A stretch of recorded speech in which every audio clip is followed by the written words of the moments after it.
¿Qué tal? ¿Cómo están? Buenas noches, bienvenidos a Catalejo, este programa que discute las ciencias sociales y que se produce desde los medios públicos de la Universidad de Guadalajara a través del Sistema Universitario de Radio, Televisión y Cinematografía en conjunto con el Centro Universitario de Ciencias Sociales y Humanidades. El día de hoy tengo que presentarles un programa muy especial porque se trata de la importancia de las lenguas indígenas en un mundo como el de nosotros, el actual, el contemporáneo. Vamos a hablar detalladamente de cómo a través del tiempo se ha impuesto la idea del español, cómo hemos venido segregando las lenguas indígenas, cómo se han venido matando, cuáles son las consecuencias. Y para hablar de esto, presento esta noche al doctor Luis Miguel Sánchez Loyo, él es jefe del Departamento de Estudios de Lenguas Indígenas. ¿Qué tal? ¿Cómo está? Buenas noches. Muchas gracias, buenas noches. También tengo al doctor José Luis Iturrios, investigador nacional emérito y quien tiene más de 30 años en la Universidad de Guadalajara. Bienvenido, buenas noches. Gracias. Vamos a platicar también con el licenciado Octavio Domínguez Ros. Él es hablante de lenguas indígenas, abogado y además es... tiene un nombre muy particular. A ver, vamos, para no equivocarme. ¿Cuál es tu nombre en lengua indígena? Xocoyotzi Cuauhtlahtogua. Ok, ¿y él es de qué? Es en lengua náhuatl, que significa joven voz de águila. Ok, vamos a platicar de esto, de los significados, de cómo entender las lenguas indígenas y por qué son importantes. Y para eso le quiero preguntar esta noche al doctor Luis Miguel Sánchez, precisamente, ¿cuál es la importancia de preservar las lenguas indígenas en México? Bueno, primero que nada, pues tenemos de que ya es un derecho, en este caso, que está formalizado en la Ley de Derechos Lingüísticos, que todo mexicano hablante de una lengua originaria, pues tiene el derecho de recibir educación, de vivir en una vida donde se comunique principalmente usando su lengua.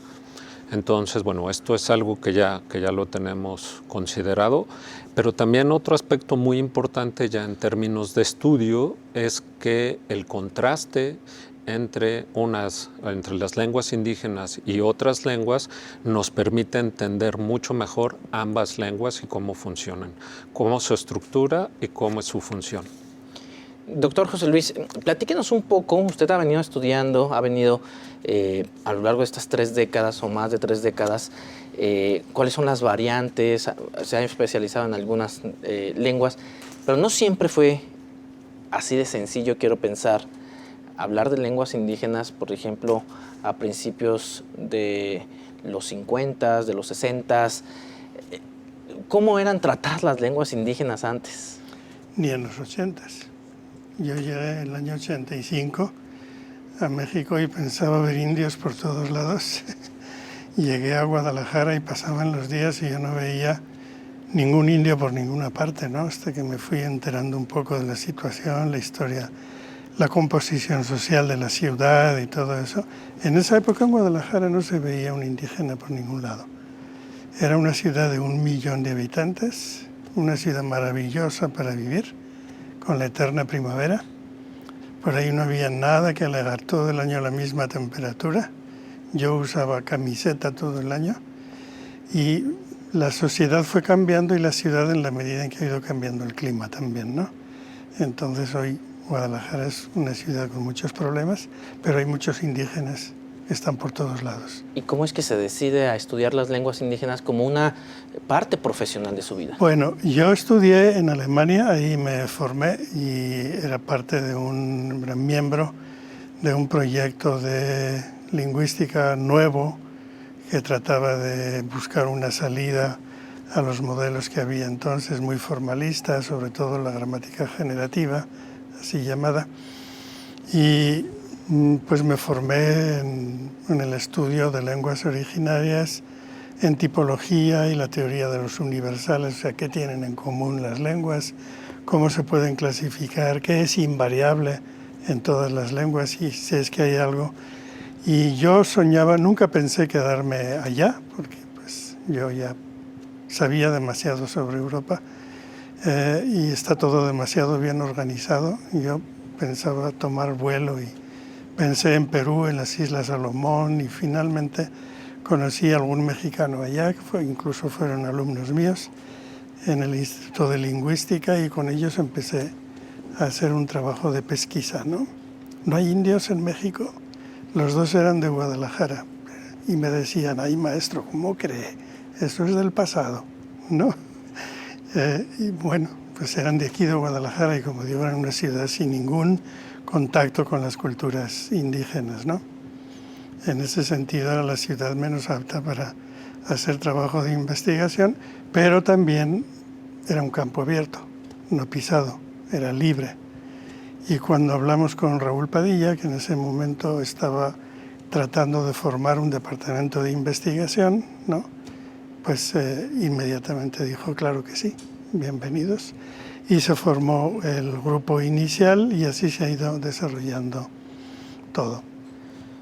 Cuando dice no había indios en Guadalajara o en la zona metropolitana, Claro. ¿Dónde los encontraron? ¿Qué estaban haciendo? Porque sí había. Buscándolos, preguntando. A uno lo localizamos en diferentes lugares de la ciudad, en la periferia generalmente, y así fueron llegando poco a poco hasta formar el equipo de huicholes. En esa época eran los únicos. Ellos tienen su territorio y vienen a Guadalajara de paso, ¿no? Entonces menos. Hoy es muy habitual que vayan y vengan. Pero así los fuimos localizando aquí en la ciudad como muchachos que salieron de la sierra y trabajaban de mecánicos en un taller o en otras cosas. Luego ya contactamos a la Secretaría de Cultura, que tenía un departamento de enseñanza, la mesa técnica que llamaban, no llegaba a departamento, una mesa técnica, y ahí había varios huicholes y así fuimos formando poco a poco el equipo.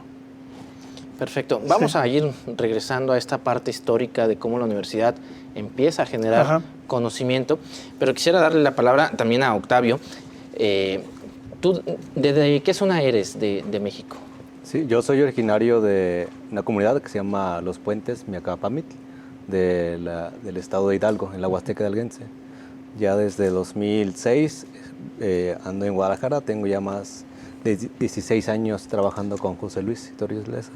Ahora fue contrario, ¿no? Ahora yo estuve buscando espacios donde hubiera para participar sobre el tema de las lenguas indígenas, porque cuando vine a estudiar aquí no conocía lugares que promovieran las lenguas indígenas. Entonces estuve tocando puertas, buscando por internet y me dieron una dirección y esa dirección fue el Departamento de Lenguas Indígenas. Claro. Y ahí fue donde conocí a José Luis, al doctor José Luis, y ya yo le planteaba que pues yo buscaba un espacio donde necesitaba dar clases, porque empezaba a dar clases aquí con gente que le estaba interesado en aprender náhuatl. Y José Luis me dice, el doctor José Luis me dice, pues nosotros no tenemos espacio, pero aquí puedes trabajar con nosotros como investigador de la lengua náhuatl.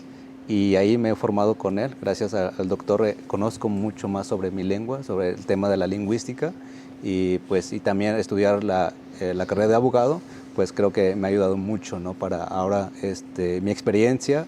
Trabajé también en la Fiscalía de Derechos Humanos como perito intérprete, también trabajé en el DIP para atención a la niñez con el tema de indígena y pues hemos trabajado mucho con colectivos jóvenes indígenas urbanos, hemos creado un colectivo donde nos juntamos jóvenes, mujeres y hombres de diferentes regiones, mijes, ayuk, tlapanecos, nahuas, huirráricas, y nos juntan para visibilizar el tema de la población indígena, porque también existe una discriminación en las escuelas, en las universidades, ¿no? Muchos niegan ser indígenas por el tema del racismo, la discriminación, y también las universidades niegan que existan indígenas en las escuelas porque creen que los indígenas no tienen la capacidad suficiente para estudiar una carrera, y menos medicina, ¿no?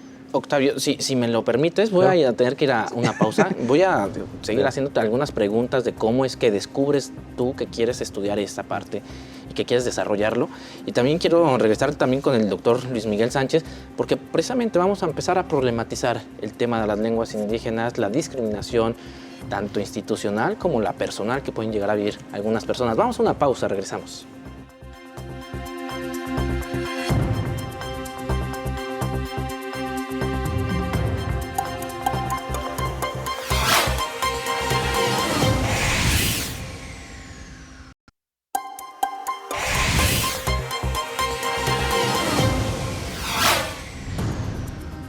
Continuamos en Catalejo, una mirada profunda hacia horizontes cercanos, este programa de la Universidad de Guadalajara que se coproduce entre el Centro Universitario de Ciencias Sociales y Humanidades y los medios públicos de la universidad. Antes de la pausa, vamos a empezar a platicar de cuáles son las problemáticas que están viviendo las personas que se autoidentifican como indígenas. Estaba viendo algunos datos del INEGI del censo 2020, del año 2020, y hay 23.2 millones de personas que se autoidentifican como indígenas. Es decir, de esas 23.2, solamente 7 millones dicen que hablan lengua indígena. Es decir, son 23 millones y una tercera parte dice, nosotros sí hablamos. Los demás, las 2/3 partes, no las hablan. ¿Qué está pasando ahí, el doctor Luis Miguel Sánchez? Pues bueno, tristemente lo que hay es un proceso de pérdida, en este caso, de la riqueza lingüística en México. Es un problema complejo, pero en buena parte tiene que ver con lo que ha hecho el Estado mexicano en términos de educación indígena, que pues lo que ha propiciado es que los indígenas dejen de usar su lengua, de aprenderla, de transmitirla entre generaciones y que prefieran usar el español, aprender el español, tener como lengua materna el español, porque eso les evita discriminación. Entonces, bueno, tristemente, por una parte el Estado mexicano y por otra la sociedad mexicana sigue promoviendo la discriminación para los grupos indígenas, y esto los coloca en situación de vulnerabilidad, ¿no? Vulnerabilidad, por un lado, porque se violentan sus derechos lingüísticos, porque el Estado mexicano no se ha planteado la manera de realmente ser un Estado multicultural. Vamos, en la letra así se presupone, ¿no? Pero en este caso, para que alguien pueda para que pueda aprender una lengua indígena, pues tiene que buscar por cuenta propia, y no es parte de una política en el Estado mexicano, donde a lo mejor un alumno pudiera aprender una lengua indígena así como aprendemos una lengua extranjera. Y esto solo estamos hablando en términos de la lengua, ¿no? Lo que tiene que ver también con la cultura indígena, también lo vemos con cierta distancia y no somos capaces de poderla apreciar y entender, ¿no? Entonces queda un poco como algo folclórico. Claro, exacto. Y en ese sentido, pues también hay que decirlo, la propia Universidad de Guadalajara de repente hace intentos y de repente se regresa un poco, ¿no? Así es. Recuerdo algunas de las sesiones del Consejo General Universitario donde el rector Ricardo Villanueva mencionaba, ¿no?, que es muy difícil acreditar la segunda lengua para las personas indígenas porque las instituciones no están hechas para eso. Exactamente. Por ejemplo, en los posgrados que tiene la Universidad de Guadalajara, para poderse acreditar como hablante de una segunda lengua se requiere que haya una instancia que lo certifique.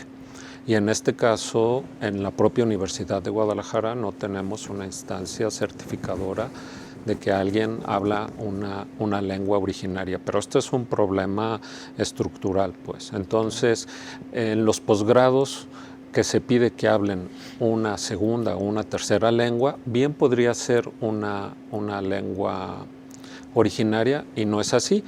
Y para los indígenas les planteamos un reto mucho mayor, porque ellos son hablantes de una lengua originaria. Les pedimos que hablen español, pero que lo hablen bien. Y además les pedimos que dominen una tercera lengua, regularmente el inglés, y hasta una cuarta lengua, cuando los posgrados piden que se domine una segunda lengua diferente del inglés. Claro. Y como no es posible acreditar su lengua originaria, pues los ponemos a ellos en una desventaja mucho mayor y con mayores requisitos para poderse titular. Claro. Doctor José Luis, cuando se pierde una lengua, porque además con estos procesos de discriminación que llevan tantos años, ¿qué perdemos cuando se pierde una lengua? Mucho. Se pierde mucho. Pero quisiera, si me permites, puntualizar un poco lo que dijo Luis Miguel. No es un problema específicamente de México, ¿sí? Yo creo que eso es necesario verlo también. Ocurre en todo el mundo, ¿sí? En China no hay lenguas regionales, lo niegan, ¿sí? Y en cualquier otro país del mundo se niega que haya lenguas originarias. Se hablan más de 6.000 lenguas en el planeta, probablemente 30.000 o más, no sabemos. Pero digamos la cifra inferior, el umbral inferior serían 6.000 lenguas, ¿no? ¿Dónde se hablan entonces? Si no se hablan en China, en México no se hablan, entonces ¿dónde están? Bueno, todos los estados tienen la idea fija, el empeño de que en el estado se hable una sola lengua. Por ejemplo, España. No, en España se habla español. Y vascos y catalanes dicen, bueno, entonces nosotros no somos españoles. El euskera, ¿no? Si hablamos otra lengua, pues no somos españoles, ¿no? Y entonces todo el movimiento del separatismo y demás, ¿de qué se extrañan? Pues bueno, en España hay que reconocerlo, se ha avanzado muchísimo, pero tienen solo 2 lenguas. Es fácil manejar 2 lenguas. Bueno, en realidad el Estado no tiene que hacer nada, sino dar la libertad de que los usuarios de esas lenguas se organicen y saquen sus lenguas adelante. Lo demás es ideología y represión política. Que tiene que ver con la formulación de los estados liberales de solamente... Desde que existen los estados, el Estado es unilingüe, solo debe tomar una lengua y las demás hay que desaparecerlas. En el caso mexicano, ¿cuántas lenguas tenemos reconocidas por el Estado? Bueno, es muy difícil hablar de número de lenguas porque no sabemos dónde terminan las lenguas y empiezan las variantes de una lengua, ¿no? Entonces, mínimo se hablan en México 60 lenguas. Es el término tradicional que se ha utilizado siempre. Probablemente son más de 100, ¿sí? Y hay una discusión, hay un desconcierto muy grande porque según las instituciones utilizan un criterio o el otro y entonces el INALI empezó diciendo, no hablo de lenguas, para evitarse el problema, dijo, en México no hay lenguas, hay variantes lingüísticas. Ah, caray, pero si variantes, ¿dónde está la invariante, no? No podemos hablar de variantes de perros sin reconocer la especie perro. Exacto. Si no, no son variantes, ¿no? Serían especies diferentes. Bueno, digamos, no se sabe. Otros 120. Si hablamos de variantes, el INALI dice 360, bueno, variantes. Pero el español tiene 1000 variantes. Entonces también habría que decir que son 1000 lenguas diferentes, ¿no? Si consideramos toda la extensión del territorio, en Chihuahua se habla de una manera, en Yucatán de otra, en Madrid de otra, en Sevilla de otra manera, y hay muchísimas variantes del castellano, ¿no? Entonces yo creo que hay que ser prudentes ahí, no exagerar el número, decir hay 60 lenguas, probablemente es más, pero para que se haga una idea del desconcierto, hay instituciones como el ILB, el Instituto Lingüístico de Verano, de Estados Unidos, que dice que el zapoteco no existe, que son 15, pero otros hablan de 35 zapotecos.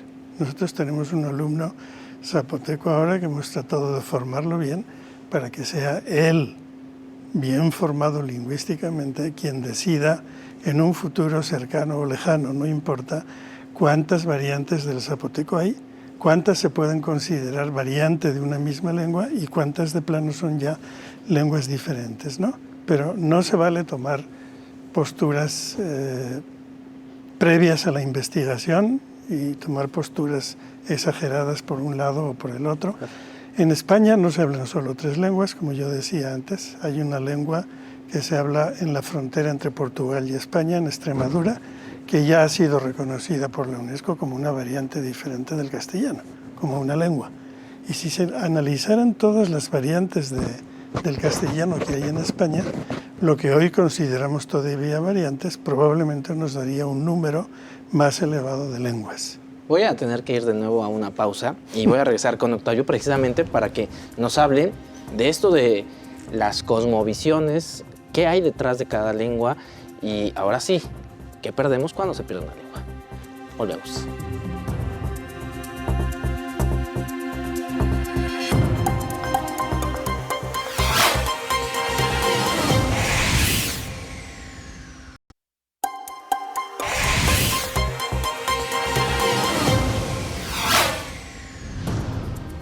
regresamos a Catalejo. Hoy estamos hablando de la importancia de las lenguas indígenas y quisiera preguntarle a Octavio, a nuestro abogado el día de hoy, platícanos primero de dónde te sale la necesidad de estudiar las variantes de tu lengua. Tú hablas náhuatl, tengo entendido. Sí. ¿Y cómo es que dices, a ver, yo quiero aprender más de mi lengua? Sí, pues es algo que me ha marcado como quién soy, pues, para decidir reconocerme como indígena, como nahuatlante, porque de niño ya hablaba náhuatl. Bueno, he hablado siempre náhuatl en la preescolar, pero cuando me cambié a la primaria, ahí me obligaron a dejar mi lengua, ¿no? Porque los maestros todos eran en español, nos vigilaban las autoridades a que dejáramos hablar náhuatl. Todavía teníamos la oportunidad de ir a comer en receso a nuestra casa y luego cercaron la escuela para que nadie saliera y que todos hablaran español. Nos castigaba, hubo muchos castigos, ¿no? Denigrantes, discriminativos para las mujeres como para los hombres. Y hasta el grado de negar a mi mamá, ¿no? Cuando íbamos al tianguis, ya pues, a la edad de 11 años, 12 años, pues ya tienes otros tipos de hormonas, de mentalidad, de idea. Y cuando te habla tu mamá en plena plaza en náhuatl, y tú traes esa idea de que hablar náhuatl es menos, porque así te han metido la idea los maestros, yo le dije, mamá, no me hables en náhuatl, ¿no? Rechazar, ¿no? Le dije, no te acerques, ¿no? Y eso me duele, me marcó mucho, y fue parte de fue la necesidad, ¿no? De buscar, ¿no? De dónde soy, quién soy yo, y fue esa iniciativa que me motivó a buscar, ¿no? Y pues llegué a Guadalajara, no era mi idea, en destino, pero por el destino llegué y tuve el enfrentamiento, digamos, encontrar con compañeros de la universidad que te discriminaban porque traías guarache, traías pantalón de manta, hasta el mismo director de Derecho, ¿no? Que me puso, ¿tú qué prefieres? ¿Un abogado con guarache o un abogado con traje, ¿no? Y eso me marcó mucho, ¿no? Saber decir, bueno, soy diferente, me ven diferente aquí, y es donde empiezo a reconocerme quién soy y empiezo a buscar lidiar con gente que le interesa nuestra cultura, que quieren aprender, y empezamos a abrir espacios, y es ahí donde encuentro al Departamento de Lenguas Indígenas y donde he aprendido mucho, porque ellos son expertos en tema de la lingüística, y pues yo hablo la lengua, y creo que el trabajo que hemos realizado hasta hoy con el doctor Tito Ríos, del trabajo de fonología, gramática, el trabajo que hemos hecho, pues me ha servido mucho para conocer más sobre mi lengua, la importancia, y ir quitando esos despectivos que existen en nuestra cultura. Claro. Y pues eso me ha ayudado mucho. Voy a regresar con el doctor. Adelante.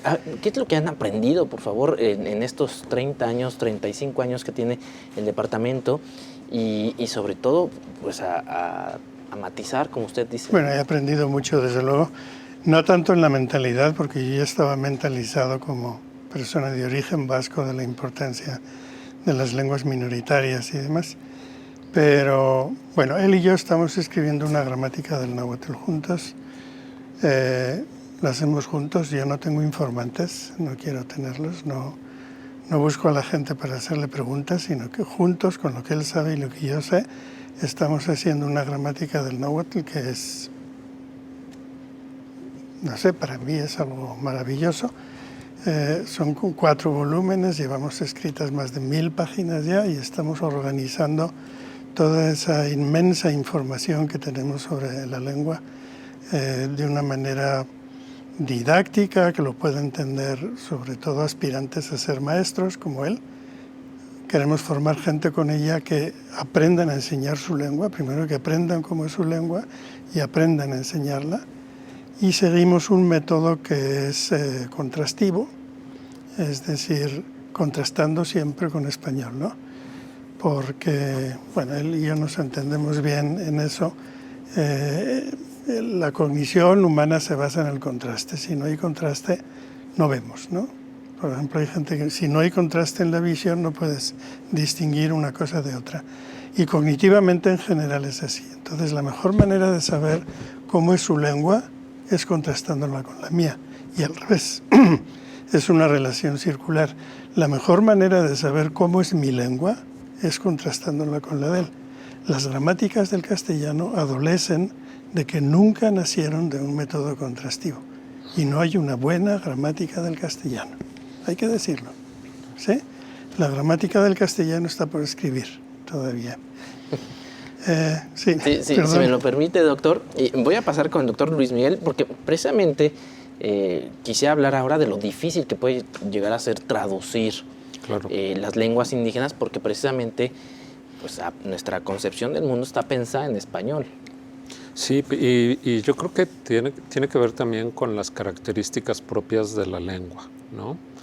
En este caso, pensamos habitualmente en traducción, que podemos hacer una traducción palabra por palabra, y lo cual no necesariamente es, bueno, definitivamente no es lo correcto, porque hay algunas ideas, algunas expresiones que no se pueden simplemente cambiar una palabra por otra. Eso en términos generales. Pero con las lenguas indígenas tenemos el reto, en este caso, de que el español es una lengua que le da un lugar muy dominante a los sustantivos, a los nombres, y las lenguas originarias en México, este lugar lo ocupan los verbos. Entonces, este traducir de una lengua donde lo dominante son los nombres a otra donde lo dominante son los verbos, no es simple, en términos estructurales nada más. Si a eso le sumamos el aspecto cultural, el reto es mayúsculo. Y ahí luchamos con esto porque hay quien cree que se puede aprender una lengua indígena en un tiempo corto. Hay quien cree que se puede hacer una traducción de una ley a una lengua originaria también en un tiempo muy corto. Y a lo mejor se puede hacer esta traducción palabra por palabra, pero el texto que queda es incomprensible para los destinatarios y así pues no tiene sentido. Y no estamos haciendo y no estamos respetando esto que nos dicta la ley de que sean equivalentes, en este caso el español, con el resto de lenguas. Siempre nuestra manera de entender las cosas es a partir del español. Claro. Y eso es un error. Y esto que comenta el doctor José Luis del contraste, entendemos las lenguas indígenas comparándolas con el español, pero no aplicando o queriendo que las lenguas indígenas respondan a las reglas del español. Que eso pasó con el español en razón del latín. Aplicábamos gramática del latín al español y eso pues no funciona.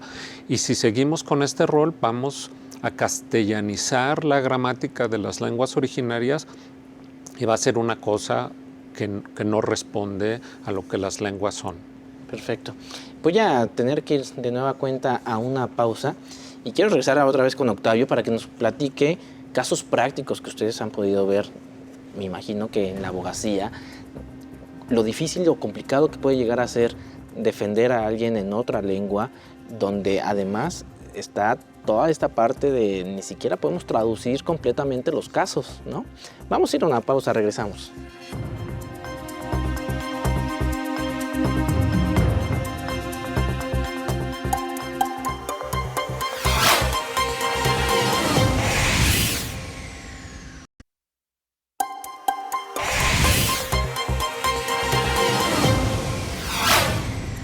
Estamos de nueva cuenta aquí ya en el estudio hablando de lenguas indígenas, su importancia, sobre todo porque hay 23 millones de personas que se autoidentifican como indígenas. La tercera parte de ellos dicen que hablan alguna lengua. Pero ¿qué pasa en el día a día, en la cotidianidad? ¿Qué pasa cuando alguno de ellos es acusado de algún delito y luego llega al Ministerio Público o llega a la Fiscalía y quiere explicar lo que pasó, pero no puede hacerlo porque no es su lengua? A ver, platícanos, Octavio, ¿qué pasa ahí? Sí, claro. Primero, puntualizar un poco sobre la autodescripción, ¿no? Que también ahorita es un derecho, pero también lo utilizan más políticamente muchas personas, ¿no? Que se autodescriben como indígenas cuando no son indígenas y hay un desorden ahí, ¿no? Entonces también eso es un punto muy que tenemos que ver nosotros como indígenas. El otro punto sobre la interpretación, sí, es algo que es un derecho que tiene todo ciudadano que habla otra lengua, otro idioma, ser apoyado con un intérprete de su lengua y que conozca su cultura, ¿no? Aquí me tocó ser como perito intérprete en la Fiscalía de Derechos Humanos. Hubo varios casos, mujeres violentadas físicamente, sexualmente, y que son monolingües, que no hablan español, solo la lengua náhuatl. Entonces, para ir y declarar eso ante el Ministerio Público, pues es algo muy complicado, muy complejo, y aparte exhibirse, ¿no? También eso. Pues sí me tocó casos muy lamentables como ese, y que nunca hubo justicia, ¿no? Sí hubo la declaración, sí se dijo todo lo que pasó, sí se fue a tal domicilio para hacer la investigación, pero hasta ahí, ¿no? Otro caso, la Fiscalía pues tiene que, para reparación de daños a través con el psicólogo, ¿no? El psicólogo, pues lo mismo, el psicólogo no tiene conocimiento de la lengua, no conoce la cultura. ¿Cómo vas a hacer la reparación de daños de esa mujer? Únicamente lo que hacen es un cuestionamiento con palomitas, tachitas para cumplir y poner en el expediente. Y es lo único que se cumple, es un rol lo que se hace. Entonces creo que garantizar y reparar los daños no existe, y eso lo vemos a diario, ¿no? Me ha tocado también dar interpretaciones en el extranjero, en Estados Unidos, con compañeros que van y son detenidos, ¿no? Y que son de otra variante, por ejemplo, de Guerrero, ¿no? También el tema del variante no es tan complejo si nosotros nos empapamos, nos escuchamos al compañero, hablar con los demás, se entiende, ¿no? Saber, por ejemplo, en mi caso, nosotros decimos, para decir sí, decimos quena. En Guerrero dicen quema. Para nosotros quema es cuando. Pero si tú estás hablando con una persona de Guerrero, sabes que estás diciendo que quena, o sabes que estás diciendo cuándo, ¿no? Son cosas que son fáciles si uno le interesa conocer para eso, ¿no?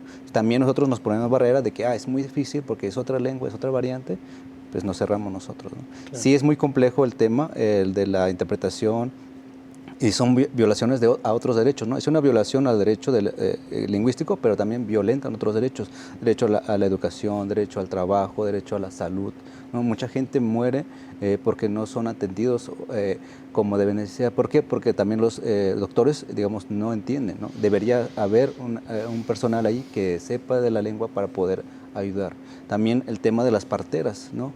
Las parteras son explotadas, les sacan toda la información y luego les niegan a que sigan practicando sus servicios, porque ahora les obligan a que quien está embarazada, que tiene que ir al seguro y no puede ser atendido con una partera. Claro. Pero primero les sacan toda la información, les sacan el conocimiento. Y de ahí la importancia de los libros que nos comparten el día de hoy, que nos trajeron aquí al estudio de Catalejo. Doctor, platíquenos un poco, por ejemplo, de gramática wixárika. ¿Cuál es la importancia de este texto que nos está compartiendo el día de hoy? Bueno, escribir la gramática de una lengua es un paso fundamental, ¿no? Porque una lengua cuya estructura, todas las lenguas tienen gramática en el sentido de estructura gramatical. Hay un malentendido muy generalizado que dicen, ¿y por qué estudian esa lengua? Me decía un muchacho en Tepic, cuando íbamos camino de la sierra. ¿Dónde van? Pues a la sierra. ¿Y qué hacen ahí? Pues investigar la lengua huichola. ¿Y por qué? A mí mis maestros me dijeron siempre que esas lenguas no tienen gramática. No puede haber una lengua sin gramática, ¿verdad? Pero lo que confunden es la gramática que describe la gramática de una lengua, el manual gramatical, con la gramática o estructura propia de cada lengua, ¿no? Y muchas veces estas culturas que han sido segregadas por tanto tiempo ni siquiera tienen estos manuales. Claro. Y luego claro, por eso dicen que esas lenguas no tienen gramática. Sí, claro. La mayoría no tienen escritura. El 90% de las lenguas del planeta no se escriben.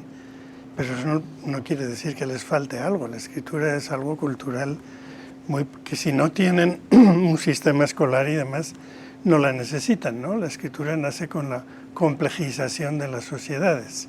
Cuando se hacen muy complejas, se necesita la escritura, si no, no. La realización primaria de la lengua es oral y las lenguas viven mientras la gente las hable. No se escriben. Si dejan de hablarlas ya no se pueden escribir tampoco, ¿no? Pero la vida, digamos, el espacio vital de las lenguas es el habla cotidiana, la palabra hablada, ¿no? Lo otro es secundario, pero sí es muy importante porque si no, en la época moderna, en la medida en que están en estados desarrollados y demás, la falta de escritura las coloca en una situación de vulnerabilidad, ¿no? Claro. Hay muchas formas de comunicación a las que no tienen acceso si no es a través de la escritura. Pero para poderlas escribir hay que estudiarlas primero, ¿no? Es decir, la gramática abre las puertas a una lengua para todas las funciones modernas en las sociedades complejas. ¿Cuánto puede llegar a tardar en escribir un libro como Gramática Wixárika 1? ¿Cuánto tardamos? No lo podemos medir así porque las investigaciones de estas lenguas las hacemos de manera gradual y paralela, ¿no? No puedes terminar un volumen de la gramática sin tener el segundo, el tercero y el cuarto ya avanzados, incluso para poder repartir la información de una manera racional, ¿no? Entonces necesitamos desarrollar una visión general de la lengua para luego poderla escribir de manera ordenada. Entonces, ¿cuánto tiempo? Digamos que la gramática, juntando los 3 volúmenes básicos de la lengua, nos ha costado 30 años escribirla y la estamos escribiendo todavía, ¿no? Exacto, y se sigue escribiendo. Claro, pero no quiere decir que hayamos hecho solo eso. La gramática es el producto final de un montón de investigaciones parciales que luego en la gramática se conjuntan. Y en ese sentido hemos hecho más de 100 investigaciones sobre aspectos concretos de la lengua, ¿no? Perfecto, muchas gracias, doctor. Si me permites, complementando esta idea que comenta el doctor José Luis, por ejemplo, un reto para una lengua que no está descrita es algo tan simple como identificar dónde empieza y dónde termina una palabra, dónde empieza y dónde termina una oración. Porque nosotros cuando hablamos de corrido. Hacemos pausas, pero las pausas, más que tener un sentido gramatical, tienen una situación fisiológica de por medio. Es cuando necesitamos respirar. Pero si pensamos una lengua que no está descrita gramaticalmente, ¿cómo podemos identificar dónde empieza una palabra y dónde empieza otra palabra? Además, por ejemplo, el Wixárika es una lengua polisintética. Eso quiere decir que es una palabra, pero en esta palabra tiene una gran cantidad de morfemas que van complejizando el significado de esta palabra. Lo que en español lo haríamos en una oración, en Wixárika diríamos que se hace en una palabra. Entonces, el reto es enorme, ¿no? Claro. Porque ni siquiera tú lo puedes ver con una persona con poca escolaridad en español. Cuando escribe conmigo, es mucho más probable que se pare con y aparte migo de pensar que forman una sola palabra. Si así nos pasa en algo con lo que estamos en contacto y que se escribe y que vivimos en una cultura con mucha escritura por todos lados, ¿qué pasa con una lengua originaria donde se escribe poco y no hay ese acceso a la escritura en términos generales? Pero bueno, ya también lo dijo el doctor José Luis, las lenguas se hablan. Claro. Voy a tener que ir a la última pausa, les dije que nos iba a faltar tiempo para platicar, pero vamos a regresar con conclusiones y sobre todo esto, con los retos que le exige tanto a la academia, a la investigación y en el día a día para afrontar de una mejor manera las lenguas indígenas en esta compleja sociedad con la que vivimos hoy en día. Regresamos.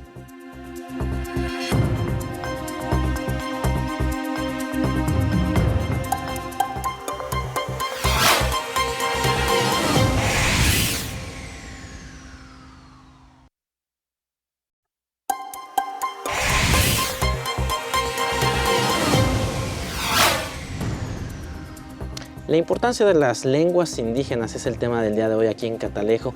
Este programa que se produce dentro de los medios públicos de la Universidad de Guadalajara en concurso también con el Centro Universitario de Ciencias Sociales y Humanidades. Hoy estamos platicando con el doctor Luis Miguel Sánchez Loyo, es el jefe del Departamento de Estudios en Lenguas Indígenas, y quisiera preguntarle, ya en este último bloque, ¿qué tipo de alumnos llegan a este departamento y cuáles son los retos que empiezan a ver, sobre todo en las juventudes? Bueno, en este caso el Departamento de Estudios en Lenguas Indígenas tiene como programa la maestría en lingüística aplicada. La maestría en lingüística aplicada no nos limitamos en realidad a ninguna lengua en especial, porque como lo platicábamos anteriormente, para nosotros es muy importante el contraste. Y entonces si nos limitáramos a una sola lengua, perderíamos este contraste.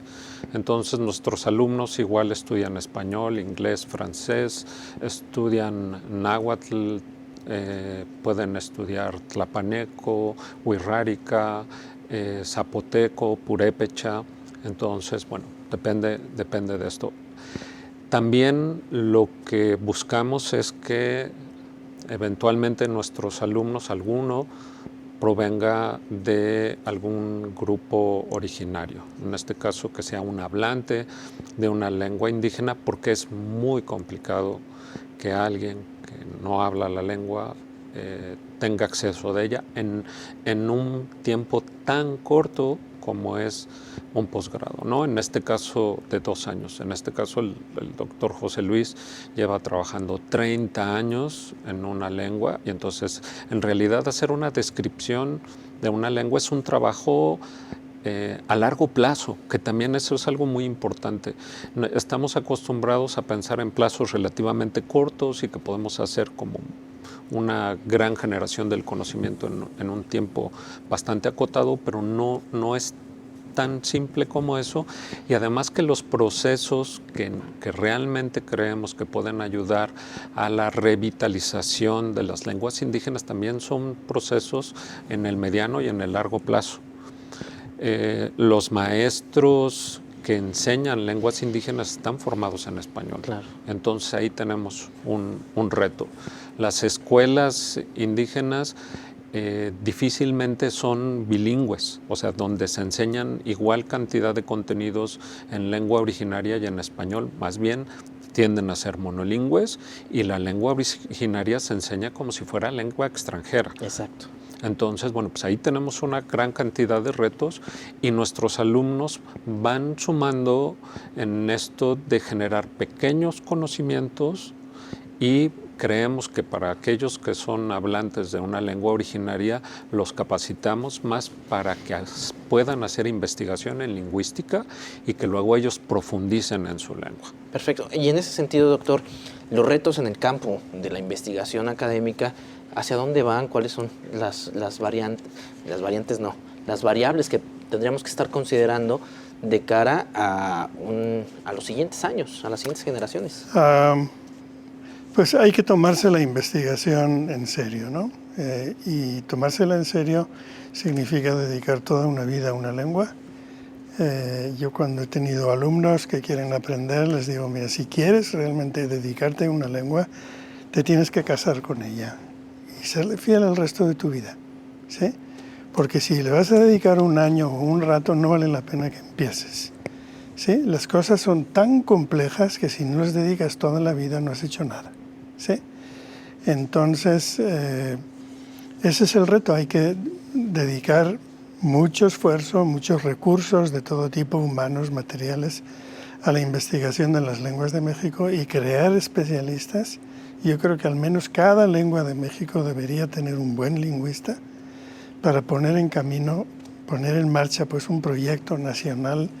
Yo no digo de rescate, porque cuando se habla de rescate se habla de recoger los pedazos que han quedado de un barco hundido, sino de mantener vivas las lenguas e incluso fortalecerlas en el desarrollo de nuevas áreas cognitivas, en el derecho, en muchas cosas. Eso es un trabajo descomunal, pero sería un error verlo como un gasto.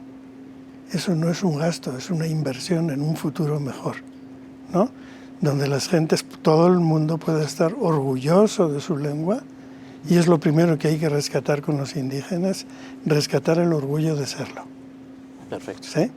Ser orgulloso. Yo soy hablante de náhuatl y soy tremendamente orgulloso de serlo, pero para que realmente lo sea, no de manera ficticia, tiene que aprender sobre su lengua. Conociéndola es como se va a sentir orgulloso de ser heredero de un tesoro tan impresionante como es una lengua, ¿sí? Perfecto. Muchísimas gracias, doctor. Voy con Octavio. Octavio, desde la parte institucional, tú ya estudiaste el español, vives con tu lengua, pero has visto cuáles son como los poros, ¿no? Donde hace falta rellenar. ¿Qué has visto que hace falta institucionalmente para que como sociedad podamos no rescatar, sino respetar y convivir con las lenguas indígenas? Claro, pues como dice el doctor José Luis, ¿no? Lo que se necesita es que las lenguas sigan vivas, ¿no? Se sigan hablando. Y para eso necesita una corresponsabilidad entre tanto las instituciones de gobierno como educativas y también con las comunidades. Para eso se tiene que promover la investigación, las políticas públicas de educación se tienen que aplicar conforme dicen también las leyes, ¿no? Y no solo simplemente mandar maestros que no sepan hablar la lengua o que no son de la nueva variante y no se cumplan los derechos de los niños, ¿no? Y que la educación bilingüe se sigan promoviendo el español y una hora de la lengua náhuatl o cualquier otro idioma, y que los niños salgan de la primaria hablando únicamente español. Ese es un desplazamiento. Lo que se necesita es trabajar entre los niños y los adultos mayores, porque los adultos mayores son los que tienen el porte de la lengua y los niños son los que no conocen, y es donde se pueden transmitir tanto la lengua y como el conocimiento, la historia y la identidad de uno, para sentirse orgulloso de quiénes somos, ¿no? Como hablantes, y también aprender español y otros idiomas. Hablar otros idiomas o las lenguas no es el problema, ¿no? Sino el problema son las imposiciones o la forma de cómo se imponen, ¿no? Las políticas o las ideas impositivas. Eso es lo que nos hace que se desplacen las lenguas. Creo que necesitamos una corresponsabilidad, tanto las comunidades como las instituciones, hacer que se cumplan lo que se establece en las leyes, ¿no? Tanto las leyes de derechos lingüísticos como la Constitución, como el Convenio 168, ¿no? Toda esa parte. ¿Hay algún país que esté haciendo las cosas correctas con sus lenguas indígenas como para voltear a ver y decir, mira, ellos lo están haciendo bien? Bueno, yo diría que España ha mejorado mucho. Es un país modelo. Lo es ahora, pero ha sido un país castigador y aniquilador de lenguas durante siglos, empezando con América, ¿no? Donde unos pocos frailes hicieron el intento de describir las lenguas, pero generalmente la política fue devastadora, negadora totalmente de valores indígenas. Todo estaba enfocado a borrar todas las huellas de los indígenas, etcétera, ¿no? Y hoy el Estado español ha cambiado. Lo han hecho cambiar, porque el Estado español no lo ha cambiado. Lo han cambiado las comunidades. ¿A qué se refiere? ¿Mm? Cuando me dice lo han hecho cambiar, ¿a qué se refiere? Me refiero a las comunidades hablantes catalanes y vascos, que han resistido todo lo que se podía resistir hasta conseguir, con ayuda de Europa, ¿sí?, de que España respete esos derechos. Sin Europa no tendríamos la situación que tenemos hoy en España. El modelo, yo diría, a seguir es Europa. La política lingüística europea es cabal. ¿Y qué está haciendo hoy el Estado para reconocer estas lenguas? ¿En España? Bueno, las reconoce como la lengua primera en las comunidades que la hablan, ¿no? El español es la segunda lengua, es la lengua del Estado. Pero antes de pertenecer a un Estado se pertenece a una comunidad de hablantes, ¿no? Entonces la primera lengua es la lengua materna y la otra es la lengua de comunicación a nivel del Estado, ¿sí? Siempre hay pugna, no es una cosa que se haya logrado de una vez por todas. Siempre hay conflictos y siempre hay tensiones y demás, pero ahí más o menos hay un equilibrio entre las dos tendencias. Yo dirigiría la atención al que quiera saber más sobre qué se puede hacer con las lenguas y todo, lo enviaría a la Comunidad Europea. ¿Y en América Latina hay algún intento? En América Latina, desde luego, no. Yo diría que si un país se puede poner como modelo en cierta medida pequeña es México. ¿Sí? Es el país que por lo menos se está encarando, se está enfrentando a esa situación. Hay intelectuales abundantes que empiezan a cambiar de opinión y esa es la vía para cambiar la opinión de políticos y de la gente en general. Aunque nos parezca muy mala la situación en México, es mejor y en la mayoría de los estados latinoamericanos. Y creo que programas como este ayudan, ¿no? Por lo menos a hablarlo, a decir por qué es importante. Por supuesto que sí, y es su responsabilidad más que nuestra. Nosotros estamos dispuestos a venir a todos los programas, a donde nos inviten. El tema es infinito. Pues yo le agradezco mucho al doctor José Luis, a Luis Miguel Sánchez, al licenciado Octavio, que nos hayan acompañado esta noche. La verdad es que ha sido muy enriquecedor, muy didáctica. Y pues eso, hablemos de las lenguas indígenas y de su importancia allá afuera, detrás de esa pantalla. Muchísimas gracias, muy buenas noches. En lo poquito que ha contado...